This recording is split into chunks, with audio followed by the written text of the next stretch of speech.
Sua Bíblia é sagrada? Tem certeza disso?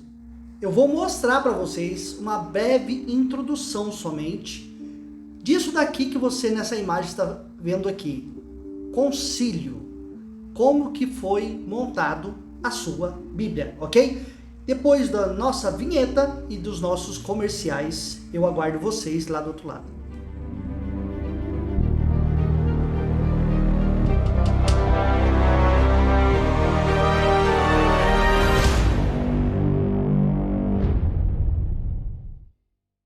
Você que quer adquirir conhecimento, você que quer comprar algum livro para estudar referente à historicidade da Bíblia, sobre arqueologia, sobre se realmente existe inferno, como foi criado o Novo Testamento, né?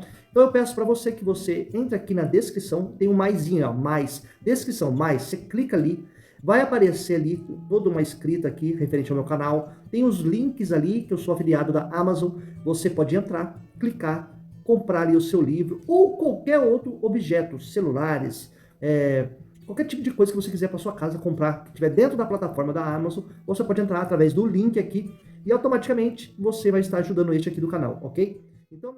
Olá meus queridos, sejam todos muito bem-vindos ao canal Questione, o meu nome é Luiz Fernando. Meus queridos, eu vou aqui fazer uma breve introdução, vou ler esses textos para você.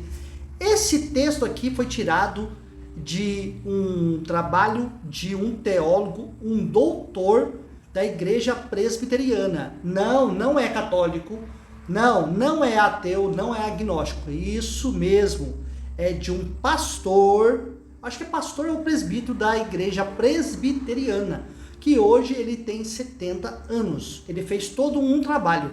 E eu vou trazer para vocês informações da igreja evangélica, para depois vocês não dizerem que eu estou sendo tendencioso naquilo que eu estou lendo aqui. E eu vou pontuar algumas coisas aqui para vocês também do meu ponto de vista, ok? Vamos lá então. O cânon do Antigo Testamento nas igrejas cristãs. Carlos Jeremias Klein. Resumo, este artigo trata de algumas questões relativas ao cânon do Antigo Testamento em diferentes tradições cristãs. Ó, já começa assim, ó. Em diferentes tradições cristãs. Então não é só uma? Não. Vou mostrar para vocês, tá? Vamos lá. Em Alexandria, no 3º século antes de Cristo, Alexandria, onde que é, meus queridos? Egito, Alexandria. Nossa, mas a Bíblia hebraica não fala direto que o povo egípcio era inimigo de Israel? O que está fazendo agora a Bíblia hebraica lá no Egito? Vocês nunca pararam para analisar nisso? Vocês que já estudaram referente a isso? Olha só. Em Alexandria, no 3º século antes de Cristo, foi elaborada uma tradução do Antigo Testamento do hebraico para o grego. A Septuaginta, né, a famosa. A esta foram incorporados livros escritos em grego, formando o cânon alexandrino. Em fins do século I, as escrituras hebraicas foram consideradas como canônicas por um concílio judeu, o cânon palestinense. Na igreja antiga prevaleceu o uso da Septuaginta, mas no cristianismo oriental houve restrições a livros do cânon alexandrino. No Ocidente, em decisões conciliares, não foi Espírito Santo? Não. Aquela patagoada que te ensina que a Bíblia é inspirada? Não. A tua Bíblia, ela foi escolhida, o cânon, os livros que iriam entrar ou não, através de concílios. Eles resolveram, eles discutiram. As pessoas que sabiam ler e escrever estavam ali todos reunidas. Não tinha pobre ali não, tá? É só gente do alto clero ali, tá? Ok? Então diz assim, ó. Na igreja antiga prevaleceu o uso da Septuaginta, mas no cristianismo oriental houve restrições a livros do cânon alexandrino. No Ocidente, em decisões conciliares, foram incorporados 7 livros ao cânon palestinense, formando o cânon do Antigo Testamento da Igreja Católica Romana. No século XVI, na Reforma Protestante, prevaleceu o cânon da Bíblia hebraica. O trabalho trata também dessa questão do âmbito da Igreja Ortodoxa, na qual se tem verificado certa identificação na composição do cânon do Antigo Testamento. Paul Tillich observou em sua teologia sistemática, tá? Ó, não é neutra, é sistemática, 1984. Foi o Espírito que criou o cânon. Ó, o cara tá fazendo apologia sistemática, é lógico que ele vai falar que é Espírito Santo de Deus, ok? Mas não tem nada de Espírito Santo de Deus, porque não existe só uma Bíblia. E conforme vocês estão vendo na tela aqui, essas 8 Bíblias consideradas sagradas, cada uma defende a quantidade de livros delas. Umas têm livros apócrifos, outras não têm. Quer dizer, na verdade, esse tal chamado livro apócrifo, isso daí foi uma demonização a livros que eles não considerados como inspirados. Mas quem que escolheu, quem que disse que era apócrifo?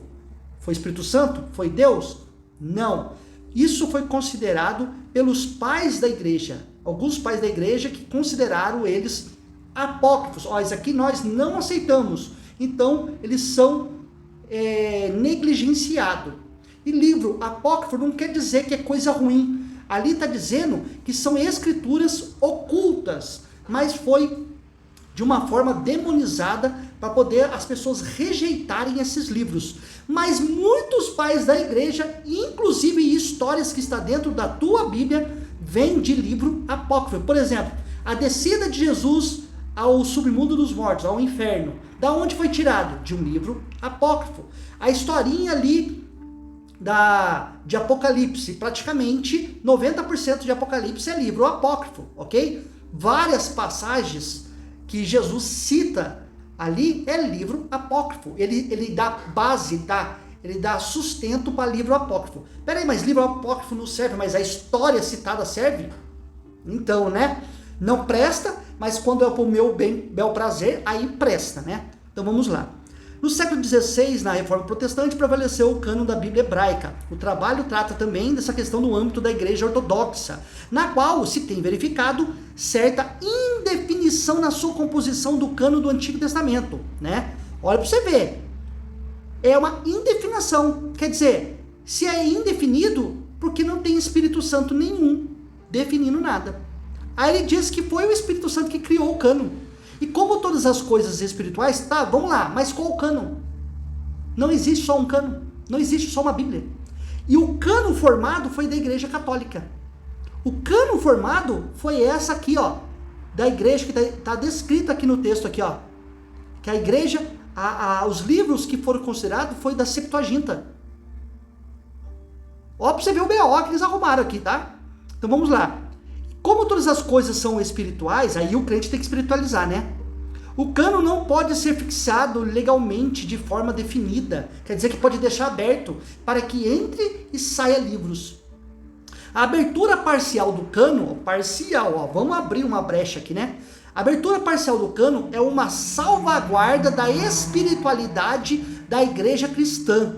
Né? Palavra-chave: cânon, Antigo Testamento, Septuaginta, Patrística, Igreja Católica, Igreja Ortodoxa, Reforma Protestante. Olha para vocês verem. Eu espero que vocês fiquem até o final, não importa o tempo que eu vou gastar para poder fazer esse vídeo, mas eu tenho 5 posts desses aqui para poder apresentar para vocês. Vamos lá. Introdução. Enquanto o cânon do Novo Testamento coincide na maioria das igrejas cristãs, o mesmo não ocorre com relação ao Antigo Testamento. Essa questão está relacionada com a Septuaginta, uma tradução das escrituras hebraicas para o grego, realizada antes de Cristo. A tradução começou a ser realizada por judeus em Alexandria, no Egito, ó pra você ver que B.O., sob um rei chamado Ptolomeu II, Filadelfo, né? 285, 246 antes da Era Comum, sendo nessa época traduzido Pentateuco. Essa versão é denominada também Septuaginta, 72. Deixa eu explicar antes para vocês aqui. É o seguinte, o rei ali do Egito, ele criou uma biblioteca e falou assim: eu quero que vocês mandam para mim os seus escritos aí de Israel, que eu quero aqui também deixar aqui, eu quero, né, e que vocês traduzam para mim, na minha língua, para que possamos deixar aqui na nossa biblioteca. Você sabe o que aconteceu? O rei foi lá e acrescentou vários livros do Antigo Testamento, ok? Só que o cânon do Antigo Testamento ainda não tinha sido montado. Eles mandaram só os materiais que eles tinham, eles não tinham cânon. Aí o que aconteceu? Quando chegou para eles, para os judeus, já estava montado com livros acrescidos lá de Alexandria. Aí eles pegaram e fizeram o seguinte: não, tá errado. Aí foram lá, fizeram um concílio, no ano 90 ou 100, né, que eu vou mostrar aqui para vocês, e aí eles removeram os livros que eles falaram assim: não, mas aqui não faz parte do nosso cânon. Por que vocês introduziram esses livros? Então a Bíblia, ela foi assim, tanto o Antigo Testamento quanto o Novo Testamento, além de ter sido mal traduzido, é totalmente destoado do hebraico, ainda tem livros que foi sido acrescentado com o passar do tempo. Não só na Bíblia hebraica, mas também na Bíblia católica e depois protestante. Assim foi conduzido a Bíblia. Então, inspiração nenhuma. Não tem esse negócio do Espírito Santo falou no ouvido ali dos sábios ali, ele escreveu, acabou, não tirou uma palavra, não colocou uma palavra. Não, a Bíblia foi assim, ó, sendo misturada, tirada, colocada, entendeu? É assim que foi feito a sua Bíblia, que você diz que é sagrada, entendeu? Todo o Antigo Testamento, pelo menos o seu conteúdo principal, havia sido traduzido para o grego. Isso aqui é problema. Você sabe por quê? Porque os judeus, eles alegam que não se pode traduzir a Bíblia hebraica para uma outra língua, ainda mais sendo uma língua considerada pagã, que era o grego. Então, e aqui, esse texto, eles alegam que foi os judeus, os 70 que traduziram. Então temos um problema aqui. Temos uma divergência entre os judeus e essa história. Em quem acreditar? Quem escreveu, deixa eu falar uma coisa para vocês importante aqui. Quem escreveu o Antigo Testamento foi os próprios judeus. Eles escreveram para quem? Para os gregos? Para os romanos? Para os brasileiros? Não. Eles escreveram a literatura deles, da história deles, de judeu para judeu. E o que fizeram com isso? Aplicaram em outros países. E hoje o Brasil está aí, disseminando a Bíblia hebraica, o Antigo Testamento, achando que esse Deus aí do Antigo Testamento está falando com nós aqui hoje. E aí os evangélicos começaram a falar que é palavra de Deus.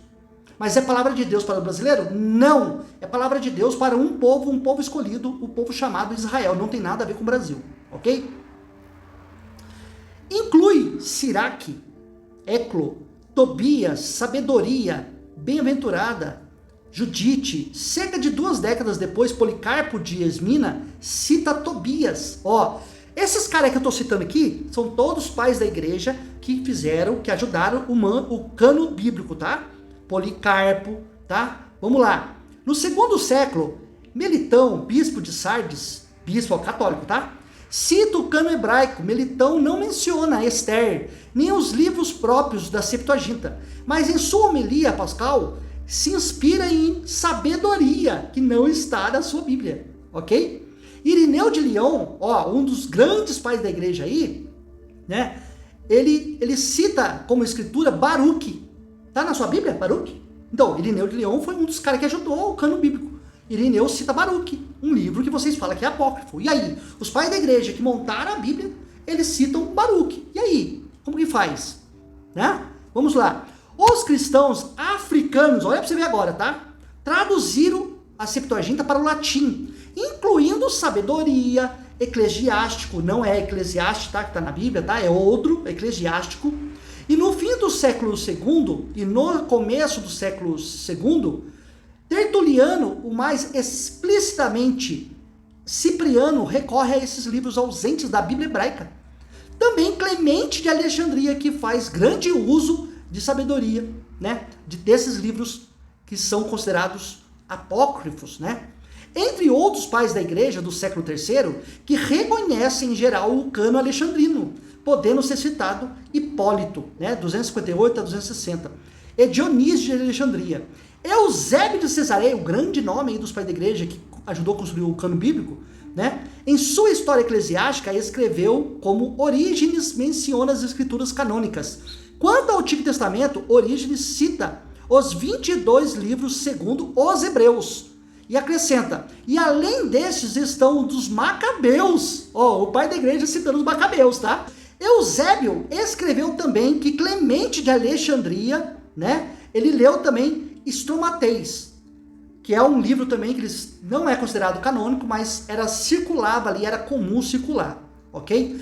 Faz também uso das escrituras discutidas, das chamadas sabedoria de Salomão e sabedoria de Jesus, filho de Siraque.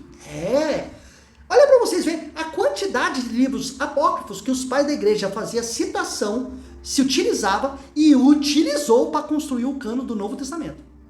Olha a quantidade, ok? Porque eles tinham em mãos essas cartas, esses livros que circulavam. E muitos versículos que estão contidos no Novo Testamento, ela foi extraída e baseada também, foi extraída do Novo Testamento, do Antigo Testamento. Enoque, por exemplo, foi extraído vários versículos de Enoque colocados no Novo Testamento.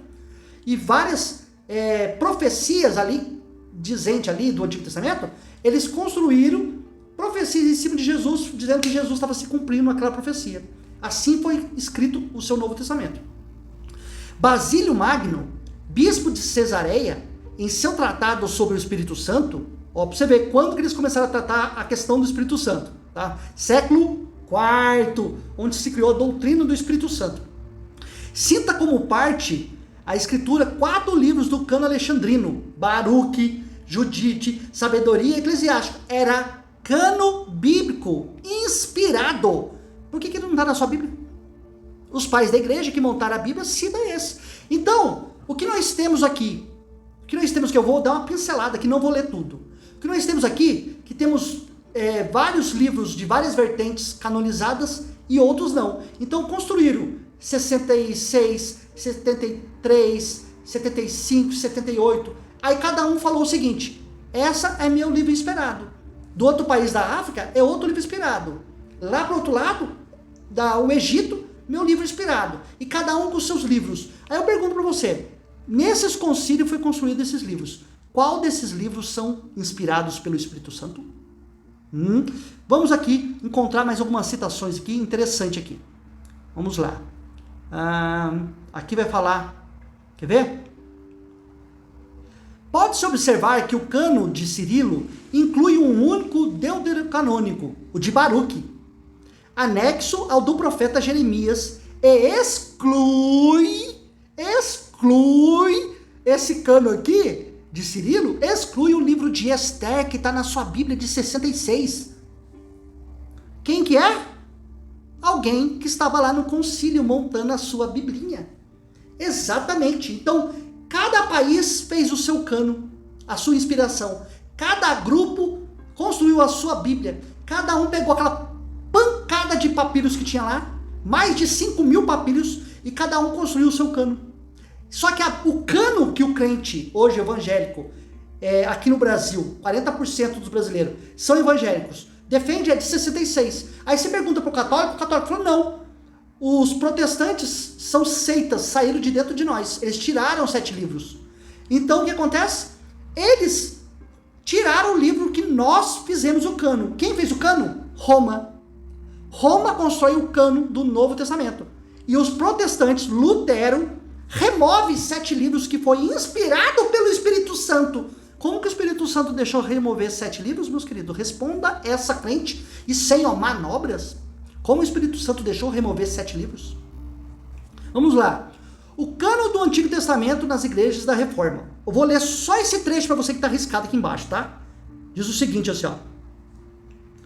Lutero teve dúvidas. Ué, mas o Espírito Santo não revelou não? Lutero teve dúvidas quanto à canonicidade também de livros do Novo Testamento e colocou os livros de Hebreus, Tiago, Judas e Apocalipse no fim da Bíblia. Sabe por quê? Você sabe por que Lutero fez isso? Porque Lutero, segundo a história, por ele, esses livros que ele teve dúvida, que o Espírito Santo não inspirou ele, por ele nem teria entrado no cano. Por Lutero, não tinha sido tirado só 7 livros, tinha tirado muito mais. Tiago não teria entrado, Apocalipse não teria entrado, Hebreus não teria entrado, exatamente, Judas não teria entrado, porque cita muito o livro apócrifo. Exato, esses livros aqui, tudo cita livro apócrifo. Hebreus, então, nem se fala. É um dos piores livros que tem no Novo Testamento, é o livro de Hebreus. E daí você vai vendo, aonde que o Espírito Santo está inspirando qual desses 8 livros que você está vendo aqui agora na tela? Considerações finais, para fechar a tampa do caixão. E você que chegou até o final, eu vou deixar o esboço completo de 19 páginas, completinha descrita aqui para você analisar. Aqui na descrição, você que chegou até o final, você só baixar aqui, gratuito, ok? Vai ter esse estudo aqui, seja crítico, não acredita nisso que está escrito, seja crítico, observe o que eles estão dizendo, igual o pastor disse ali, porque a Bíblia foi inspirada, mas com tanto erro aqui, com tanta briga, tantas pessoas, não, o meu livro é inspirado, esse aqui não é, esse é apócrifo, esse não é, esse aí para você é apócrifo, mas para mim não é apócrifo, aqui para mim é canônico. Para a África é canônico, mas para o Brasil é apócrifo. Para o Egito é canônico, mas o livro que está do Egito lá, aqui no Brasil, é apócrifo. Então, qual destes, de todas essas bíblias que criaram, quantidades de livros diferentes, são inspirados pelo Espírito Santo de Deus? Nenhum. Me desculpe, a pancada é dura, mas a verdade tem que ser dita na sua cara. Tudo isso, religião, tudo criação de homens. O Espírito Santo, que não existe, não mandou ninguém escrever. Deus não mandou ninguém escrever. Jesus, ninguém. Papa, só o Papa. O Papa foi. O Papa ajudou aí, o Papa é pop. Né? Vamos lá. Na igreja antiga não houve uma unanimidade quanto ao cânon do Antigo Testamento. O Espírito Santo não dá a unanimidade para decidir. Você está percebendo que são homens que estão decidindo se é unânime os livros que vão entrar ou não? Não conseguiu entender? Muitos pais da igreja citaram os livros que posteriormente vieram a denominar-se deuterocanônicos. Entre eles, Clemente Romano, Tertuliano, Clemente de Alexandria, Orígenes, Irineu, Hipólito de Roma. Todos os pais da igreja aqui que eu estou citando aqui, eles não têm unanimidade. E eles citam livros apócrifos. Você entendeu? Vamos lá. Tem uma pancada de nome aqui dos pais da igreja. Vamos dizer aqui, vamos pro final aqui. Eles adotaram o cânon palestinense, mais estrito. Cabe observar, no entanto, que em muitos casos, nos pais, o cânon estrito dos 22 livros não é idêntico aos 39 livros do Antigo Testamento. Não é idêntico. Não é. Mas uma Bíblia diferente da outra? É, exatamente. Vamos lá. 39 livros do Antigo Testamento a partir da Reforma Protestante. Assim, Cirilo de Jerusalém defende o cânon de 22 livros. Quem defende é o Espírito Santo? Não, é um homem, cara. Cirilo. Rapaz, como que vocês podem acreditar naquilo? Vocês não falam que maldito o homem que confia no outro homem? Mas está aqui, quem que defendeu ali foi um pai da igreja. Não tem Espírito Santo aqui não. Ok? Vamos lá. Cirilo de Jerusalém defende o cânon de 22 livros, bem como Atanásio em sua carta pascal em 367, mas inclui Baruque. Olha lá, já mudou. Nos livros canônicos, exclui Esther, que está na tua Bíblia. Atanásio chega mesmo a citar Esther entre os apócrifos. O pai da igreja chama o livro de Esther de apócrifo. E é cânon na sua Bíblia. É cânon inspirado. Enquanto nas igrejas orientais, do outro lado, não houve uma rigorosa delimitação do cânon do Antigo Testamento. No Ocidente, além de concílios regionais e gerais, desde o século IV até o 16º século, confirmaram o cânon amplo alexandrino. Todos os livros, os que vocês consideram apócrifos, estavam lá. Eles aceitaram tudo. As igrejas oriundas da reforma do século XVI, contudo, em geral, não reconheceram os livros do Antigo Testamento que não constavam no cânon palestinense. Vamos lá, mais uma pitada, mais uma paulodinha que eu vou dar para vocês aqui. Eles não deveriam nem aceitar, porque eles não eram judeus. A literatura judaica, a Bíblia hebraica de Gênesis a Malaquias, não foi escrito para romano, grego, ela foi escrito de judeu para judeu. O que esse livro está fazendo na mão de grego, na mão de brasileiro, na mão de romano? Tomaram Deus e tomaram cultura e aplicaram a outras pessoas, dizendo que esse agora é o novo Deus. Exatamente. Criação de homens, ok? Então vamos continuar aqui, só para eu encerrar esse vídeo aqui. Conquanto os tivesse mantido em suas edições da Bíblia, no final, como instrutivos, deixa lá como instrução, até início do século XIX, um passo significativo no século XX para um uso comum das escrituras foi a tradução ecumênica da Bíblia em francês, em 1975, em português. Aí o restante eu vou deixar para vocês aí, para vocês baixar, para vocês estudar, porque é muito estudos aqui. Mas aqui eu já demonstrei que esses concílios aí não teve nada de Espírito Santo. Só esse pouquinho que eu mostrei para vocês, foi tudo considerado homens discutindo qual queria entrar, qual queria sair, ok? Então, meus queridos, eu espero que vocês tenham gostado desse vídeo, desse pequeno vídeo, vai estar na descrição aqui, ok? Você que não é inscrito, não quebra o dedo, tá? Inscreva no canal, deixe seu like, compartilhe e até o próximo vídeo.